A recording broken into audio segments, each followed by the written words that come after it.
Lanjut ke mekanisme penyusunan APBN. Nah, ini ada mekanisme penyusunan APBN. Jadi yang pertama, APBN disusun menggunakan dasar rancangan undang-undang anggaran pendapatan dan belanja negara yang dibuat Presiden dan dibantu Menteri Keuangan. Jadi APBN ini disusun oleh siapa?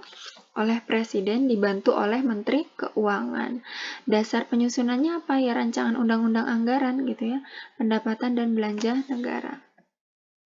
Kemudian ada RUU APBN yang telah selesai dibuat, diajukan kepada DPR. Jadi setelah dibuat oleh Presiden dan Menteri Keuangan berdasarkan RUU APBN, kemudian diajukan kepada DPR gitu ya. Nah, sama DPR, kalau DPR menyetujui RUU APBN yang telah dibuat oleh Presiden dan Menteri Keuangan, maka akan disahkan menjadi Undang-Undang APBN.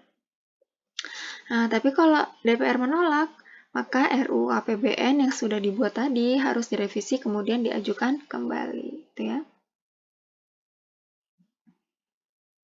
Pengaruh APBN terhadap perekonomian apa sih? Jadi pengaruh APBN terhadap perekonomian itu adalah kebijakan fiskal memiliki peran penting dan strategis dalam mempengaruhi perekonomian, terutama dalam upaya mencapai target-target pembangunan. APBN didesain sesuai dengan fungsi alokasi, distribusi, dan stabilisasi dalam upaya mendukung penciptaan akselerasi pertumbuhan ekonomi suatu negara yang tinggi dan berkualitas. Itu tadi APBN ya. Kita lanjut ke APBD. Apa sih APBD? Jadi APBD itu adalah rencana keuangan tahunan pemerintah daerah yang dibahas dan disetujui pemerintah daerah serta DPRD serta ditetapkan dengan peraturan daerah gitu ya. Jadi ini adalah APBD. Kalau APBN tadi kan negara ya. Kalau ini mengenai penerimaan dan belanja daerah atau provinsi ya. Rencana keuangan tahunan pemerintah daerah memuat apa saja? Rencana penerimaan, kemudian pengeluaran dan pembiayaan selama 1 tahun anggaran gitu ya. Tujuan APBD. Apa sih tujuan APBD? Jadi tujuan APBD itu adalah sebagai pedoman pelaksanaan kegiatan pemerintah daerah sesuai dengan perencanaan sehingga pemborosan dan penyelewengan dana dapat terhindari.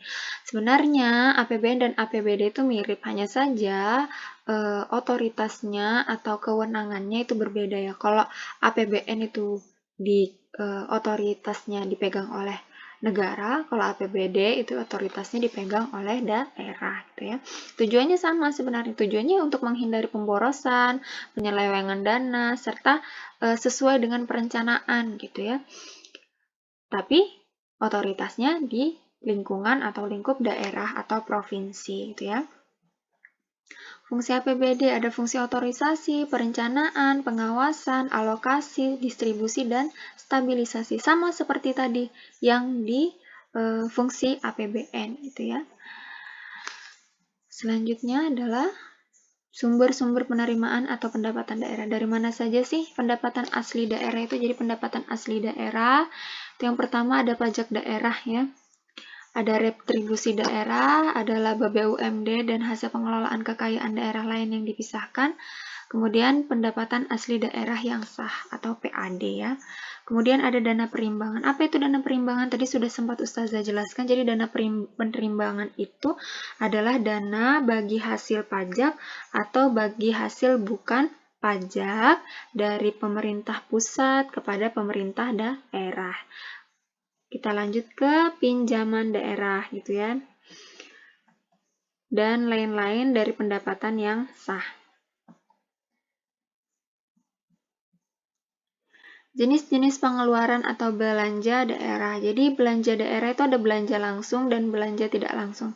Belanja tidak langsungnya apa? Ya tadi belanja pegawai, kemudian belanja bunga, belanja subsidi ya, belanja bantuan sosial, bantuan hibah ya, belanja bagi hasil, kemudian bantuan keuangan, serta belanja tidak terduga. Ini belanja tidak langsung.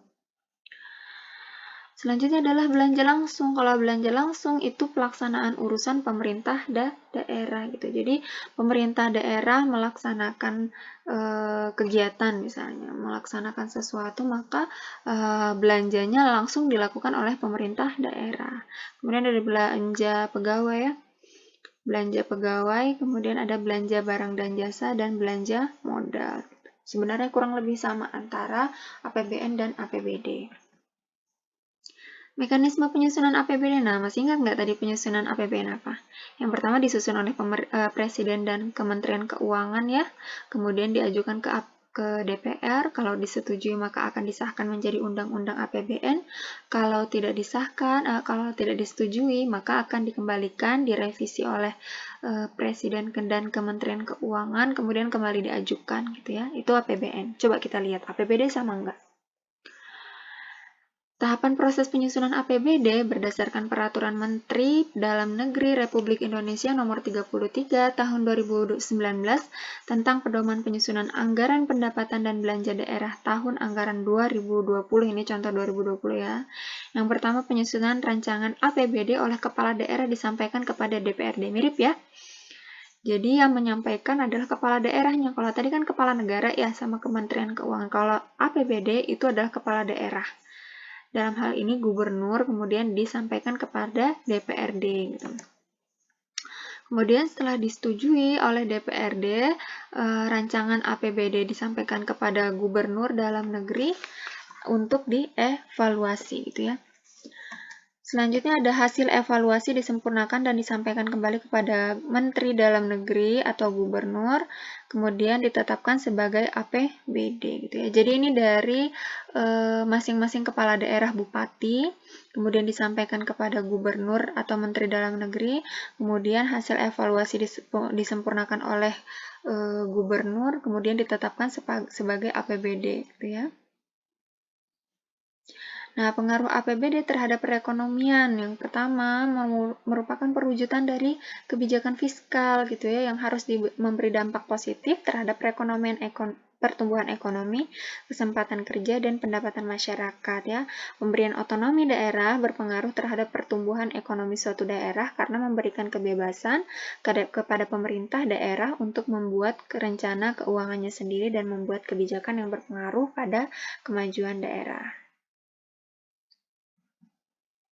Oke, kita cukupkan dulu sampai di sini. Minggu depan kita akan belajar tentang perpajakan dalam pembangunan ekonomi Indonesia. Terima kasih atas perhatiannya. Mohon maaf jika ada kekurangan. Assalamualaikum warahmatullahi wabarakatuh.